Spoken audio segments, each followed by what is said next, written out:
Hello. Hey, good morning, Hey, Simon. Good morning. Hi. How are you? Good morning for you. Good evening for us.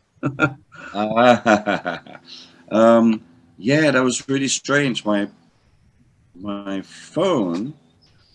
I was trying to get your meeting ID, and it's just spinning.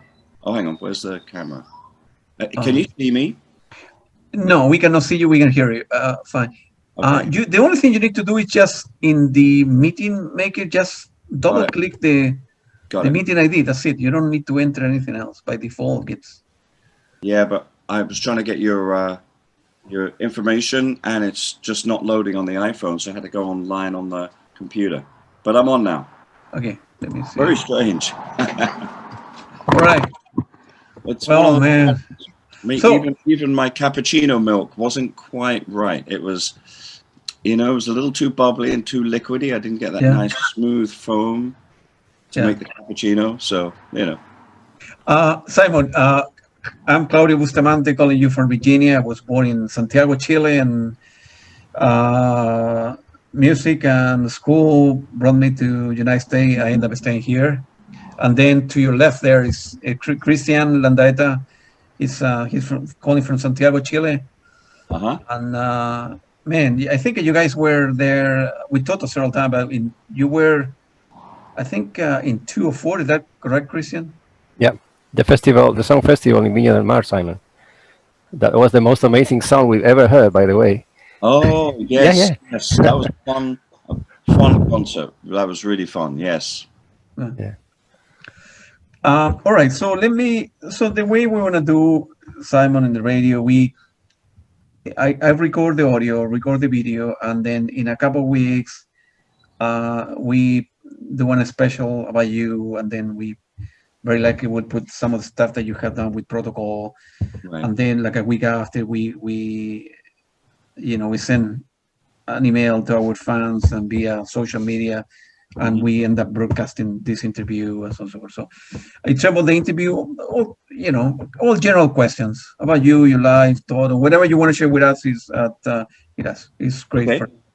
All right, so let me do a sort of formal introduction here. So good morning, Simon. My name is Claudia, and this is Christian joining us from Chile.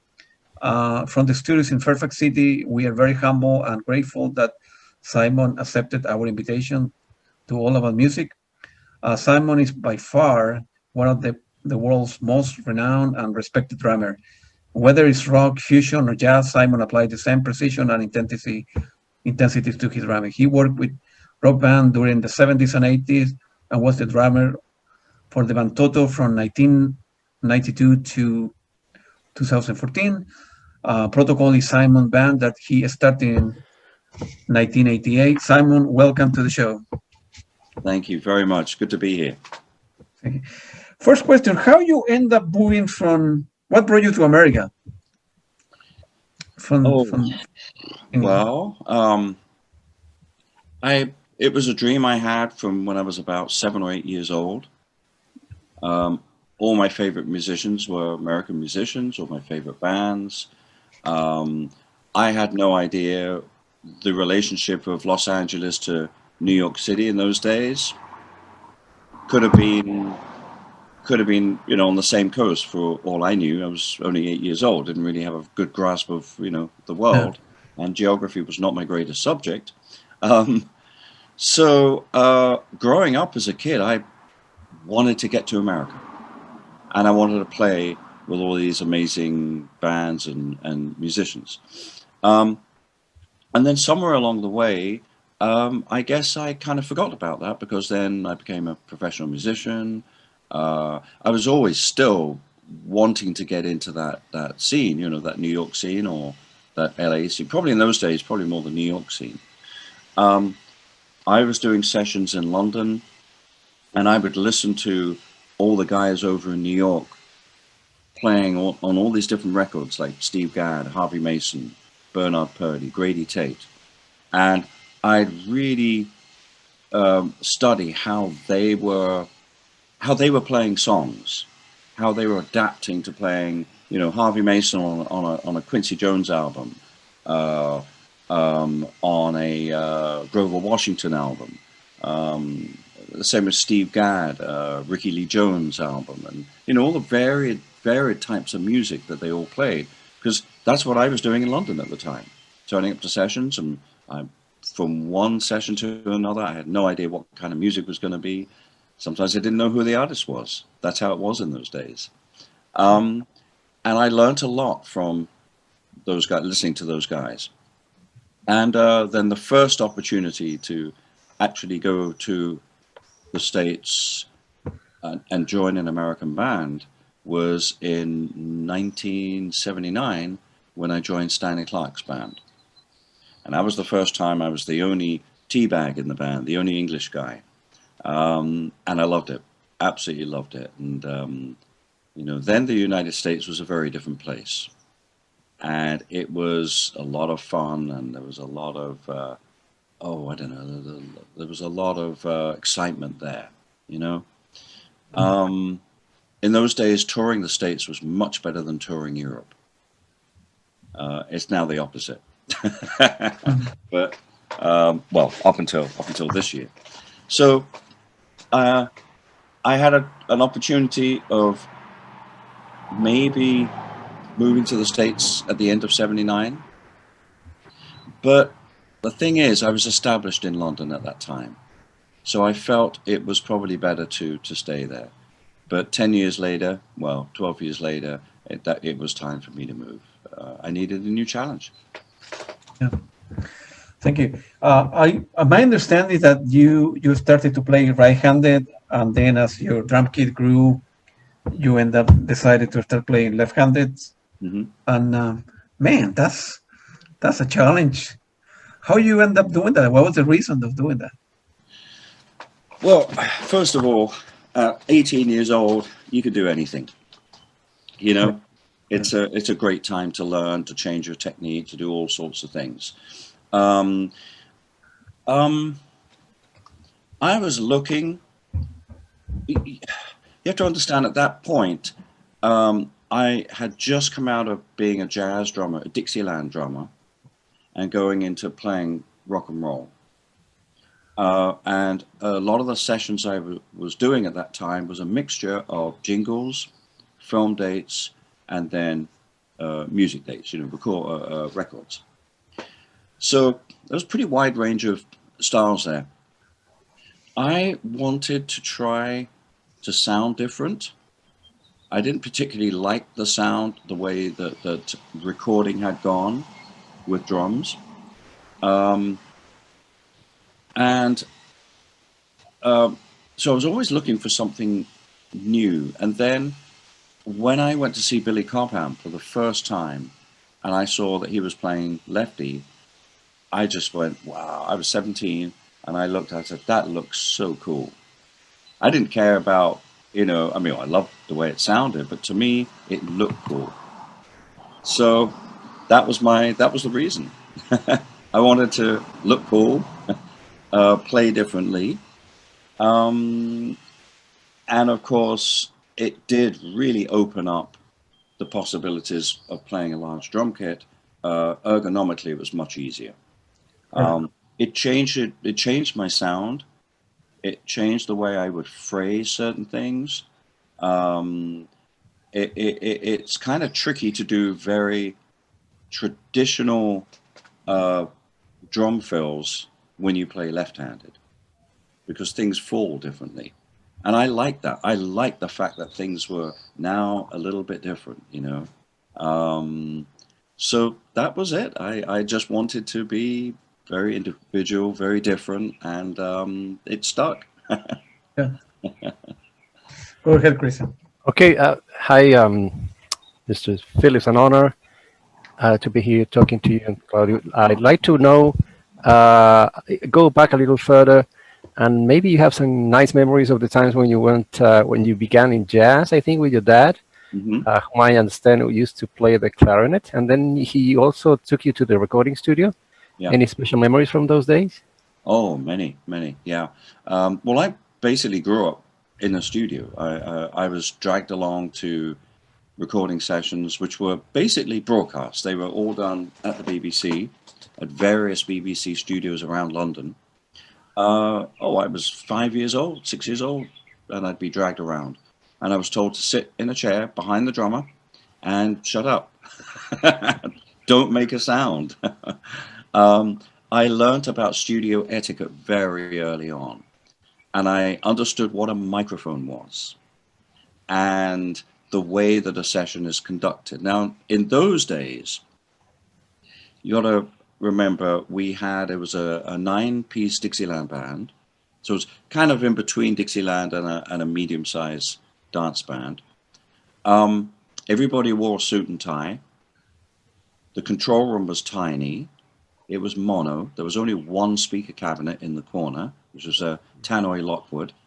It was a 1/4-inch tape machine, full track, and a small console with very big knobs on it. And the only people allowed inside the control room were the engineer, the assistant, the producer, and then only my father, who was the band leader, the trumpet player, and if there was a singer, the singer. Every other musician was actually not allowed in the control room in those days. We had to kind of stand outside with the door open to listen to the playback. Isn't that amazing? It is. And yeah, so I really got a taste of how a studio works from the point of view of the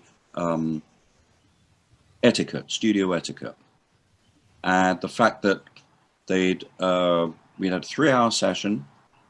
The first hour was a rehearsal, 12 songs, and then a tea break, and then about an hour and a half, all those 12 songs were recorded. 1 take each, maybe two takes. There is no room for any mistakes. It's pretty tough those days, you know. And when I was 13, I'd been playing with my dad for just about a year. And I think it was a Saturday actually, the drummer that was supposed to do the session had somehow got himself double booked or something happened, and he couldn't make the session. And my dad called a few other leading London session guys. Everybody was busy. And he said, "You're doing the session today." Now, at that point, my drum kit was in bits. I was doing a little yearly clean of my drum kit. So I had to rapidly put it back together and get it all packed up. And yeah, that was my first recording session. And by the way, we didn't used to wear headphones in those days. We still just played as a band in the room, and the microphones were kind of just placed around, you know. It's pretty amazing. Tannoy was, a big name, so you had really excellent material in the studio where you were.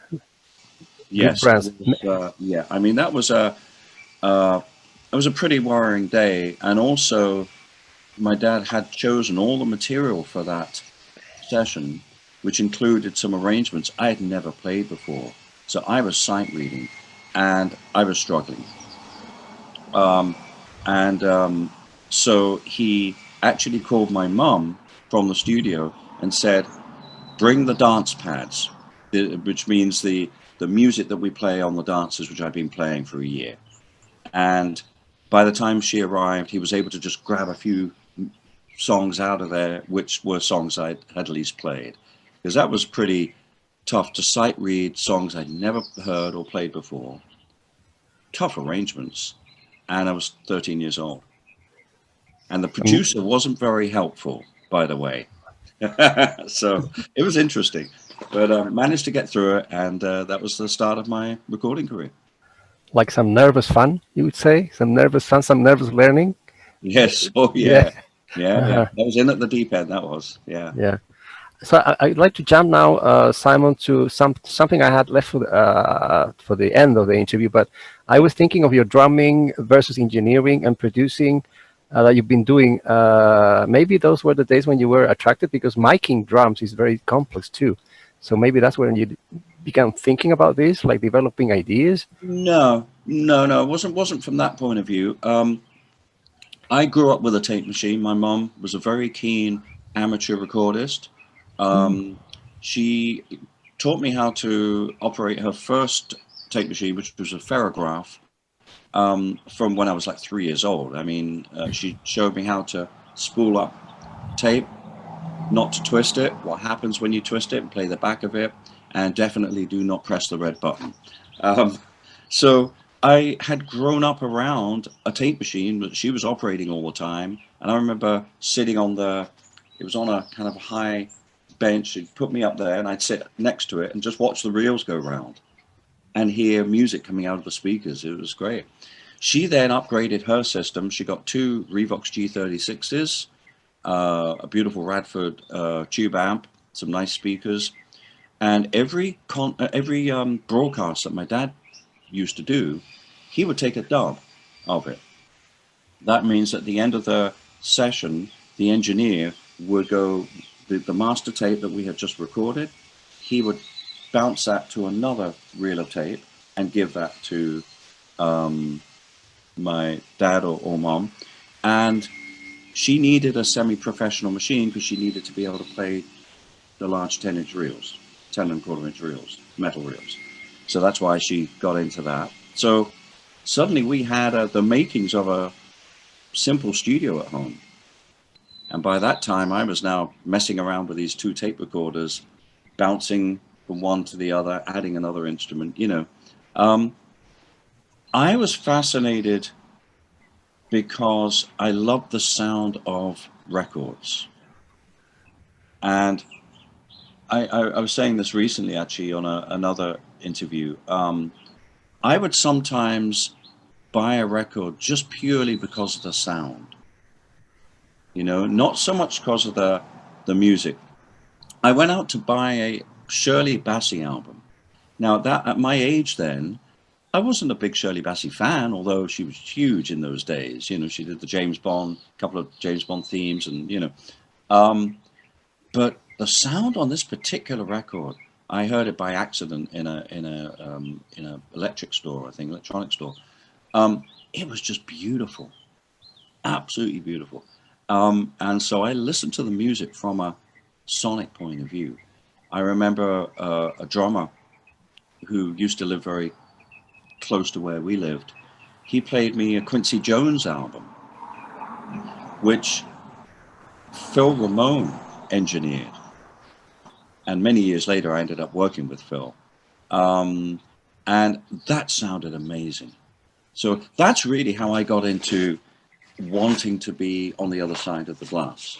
It was to create sounds, not just on drums, on everything, you know. What about this coming back to vinyl, Simon? What do you think? Because it's crazy, you know. Most of us had sold the collections, and many people now are crying about that. But now it's like they are worshiping vinyl again, and it's really different. And for me, it's like for yourself, the open reel thing is fantastic. I love open reel and watching it. Just maybe if there's no sound, I just love watching it. Yeah, same goes for vinyl. Same goes for vinyl. What do you think about vinyl? You know, it's interesting because I've seen development from mono, full track, all the way through to where we are now. I've recorded on every single format you could imagine. I've engineered on pretty much most formats. I never engineered any mono sessions. We were all stereo by then. And actually, by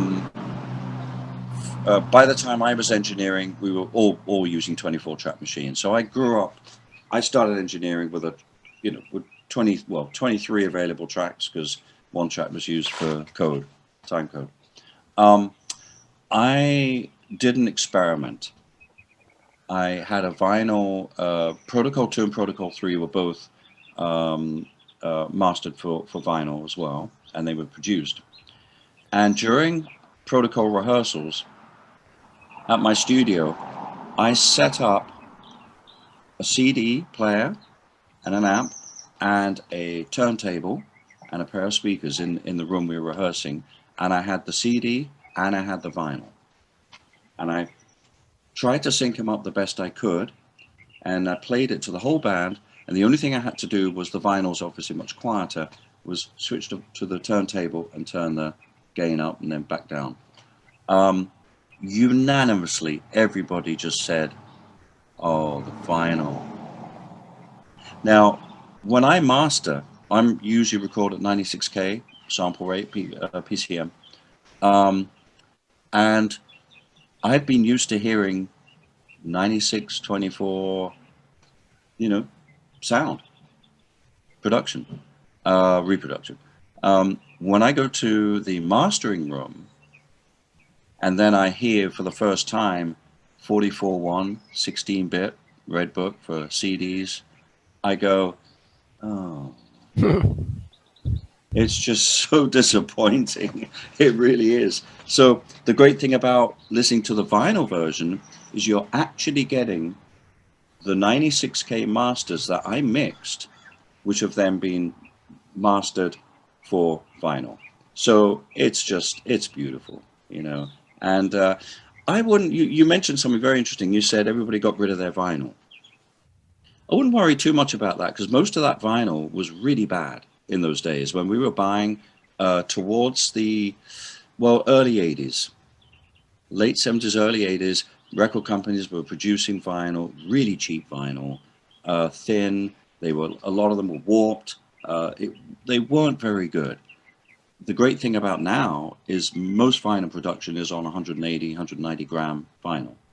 So if you just can get the reissues of all the albums that you loved, they're going to be much better anyway. So, and when I move into my house, when it's all finished, I'm going to treat myself to a beautiful turntable, because, all my stuff went, it was all destroyed, in the fire. I'm going to treat myself to a lovely turntable, a lovely amplifier, and I've already got nice speakers, and go out and order some beautiful vinyl of my favorite records. Great. You just mentioned, I wasn't sure if I should go there, but you just mentioned it. How was it like beginning again after the terrible fire? I cannot even imagine something like it. So how do you rebuild yourself in every sense, emotionally, professionally? Yeah. It's yeah, I mean it's a big change of life. At first, I mean, when I heard about it, I was actually in New York City. We had just played our first show of a US tour after a 6-week European tour. And this was with Protocol 4, with Greg Howe, Otmaro Ruiz, and Ernest Tibbs. And we'd had a beautiful tour. Where we played our first show in New York, and we had been on the road for 6 weeks, so we were tight. And the audience was fantastic. It was pretty much sold out. And that night, this all happened. Well, at first, you don't really know what to think.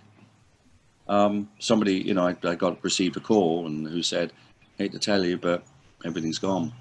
Then the next scenario was, sorry, there's a few cars going up and down here. Didn't think it would be this busy. The next scenario was get everybody, postpone the tour, cancel the tour, and book flights and get everybody back home, myself included. And but of course I couldn't get up to see my house or what was left of it, because everything was shut. I mean, the fire was still raging, acres and acres, and moving at a speed of an acre a minute or something ridiculous.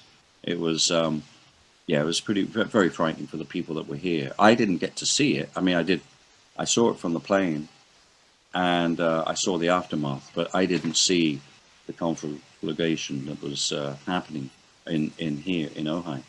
I think it was about a week later they opened the roads up, and I drove up there and saw it. I mean, the smell, the air, ash, and everything. You have to wear a mask, and you have to cover your arms and everything. It was really devastating. It was.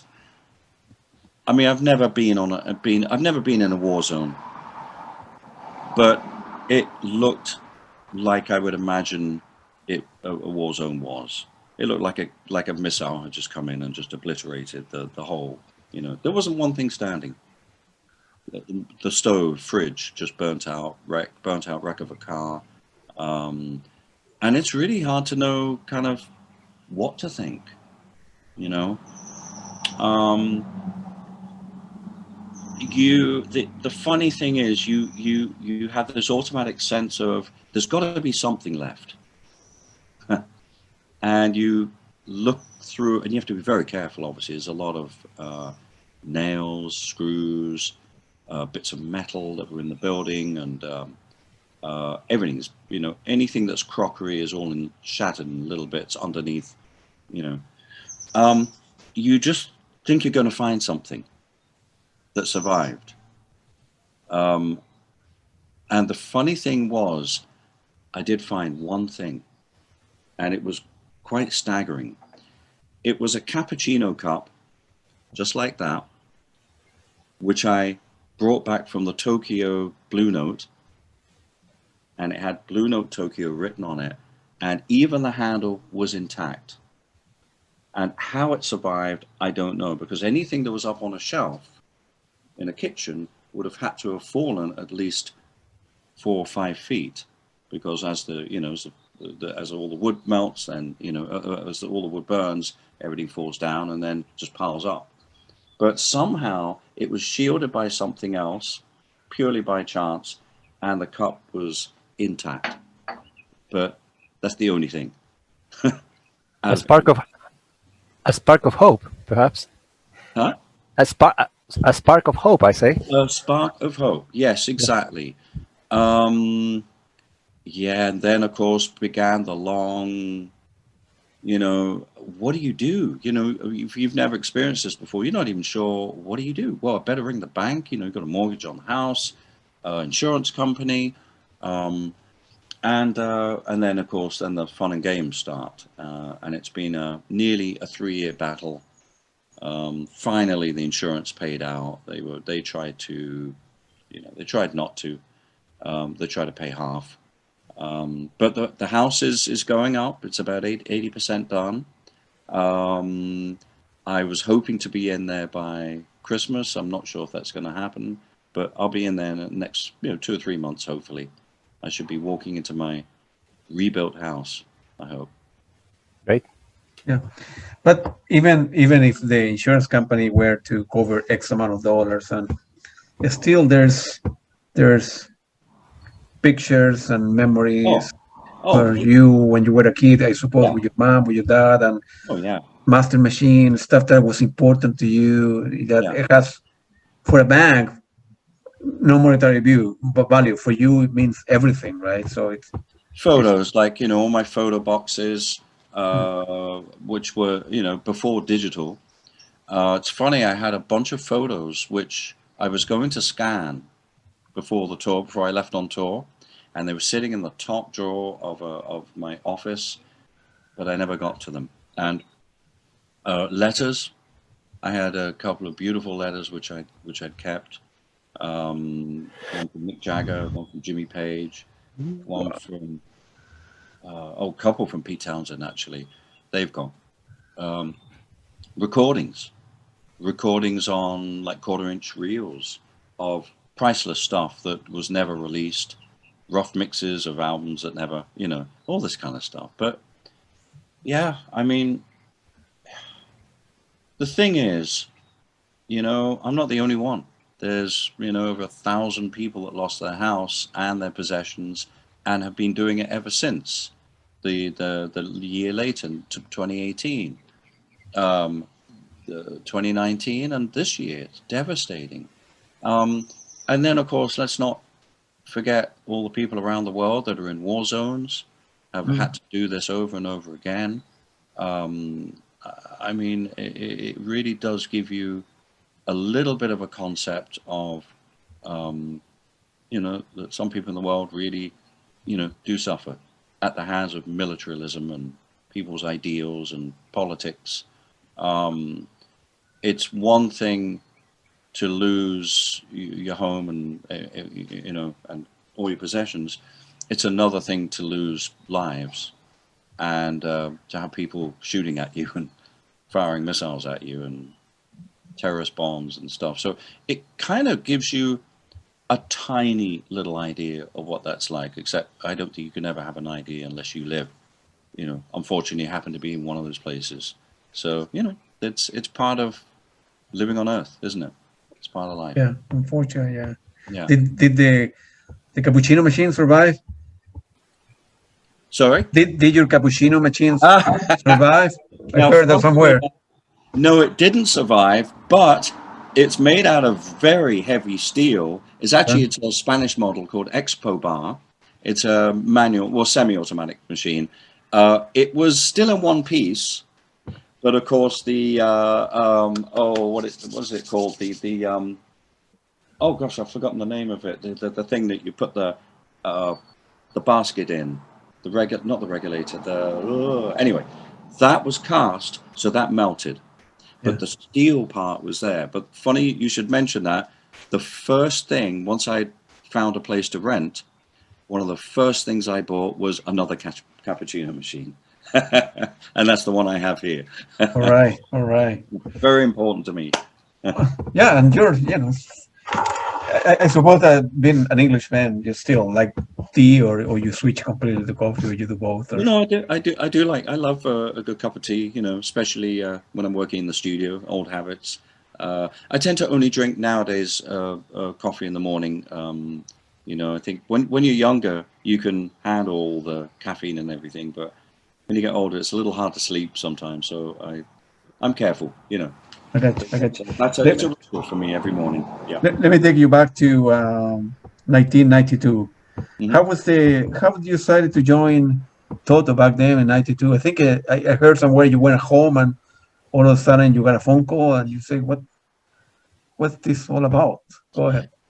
Well, okay, so I had been planning a move to Los Angeles for about 2 years, and it's quite difficult to do it on your own. If you're with a band that has a record company, or if you're an artist that's signed to a publishing company, then that's fine. They can do all the application for you to get your work permit, because a work permit only allows you to work for one corporation in the States. But that's not my situation. I've got to be able to work for any of the record companies as a studio musician, So it took a while for my New York lawyer to figure out a way. Eventually figured out a way to do it, and I got my visa, I got all my paperwork together, and I was done. I was ready. And it was a question, right, when am I going to leave? And I thought, well, I'll wait until the summer's over in '92, and maybe I'll go in around October and move.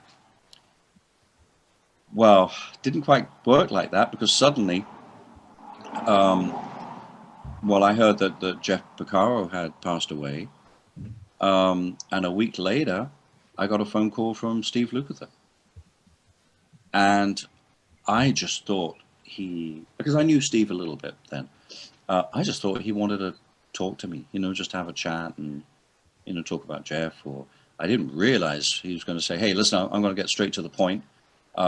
And he told me, we have a tour booked, 42 shows all over the world. We've got 40 people on the payroll. We've got a brand new album coming out. What do we do? And they were having a meeting at Fitzgerald Hartley, which was the office, the management company. And he said, would you come play with us? And that was just like, huh? Really? Toto? Because at that time, Toto was way off my radar.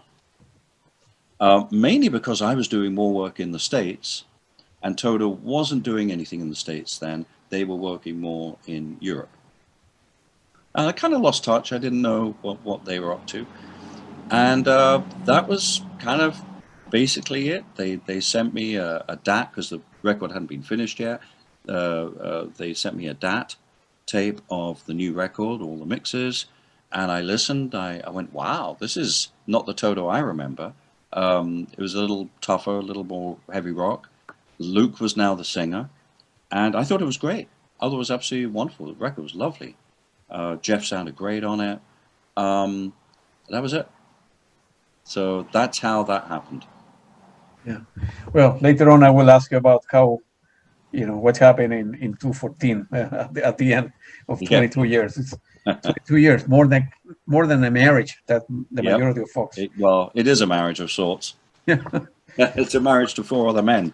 that's right. Yeah, man, I was looking at the list of everything you have toured with and then play with, and how it's like to play with Jeff Beck, Peter Gabriel, Tears for Fears, and so on and so forth, man. You are so humble and so famous, man. Well, obviously there are certain artists who you're a fan of, Yeah. and certain artists that you're not a fan of, yet suddenly you've got a call to play with so-and-so, Now you have to be a professional and you have to put that aside. And it's funny how, especially with the artists that I was kind of ambivalent to, wasn't like a big fan of, then all of a sudden I'm doing a record with them. And then I learn actually, wow, they're really good. They're really talented and the music's great. And it's a very nice surprise. It's off your radar. So it's not somebody that maybe you would normally listen to. But that's the whole thing about being a studio musician or a freelance musician and playing with all these different artists. The pivotal artists, I think, were Jack Bruce. Jack taught me so much, and we did a lot of touring. We did a lot of dates. We did 2 albums together. Loved playing with Jack. Loved his music. Incredible singer, incredible player, and incredible composer. Then it was Stanley Clarke and Jeff Beck together, actually. Jeff, wow, was always a big Jeff Beck fan and always wanted to play with him. And then finally, this is it. And also Stanley Clarke too, was always a huge fan of Stanley. And those were actually 2 people I was listening to their records going, oh, I want to play with these guys, So it's very exciting when that does happen. Peter Gabriel, wow, that was, huge fan of Peter Gabriel's. And then all of a sudden I get a call to do a session.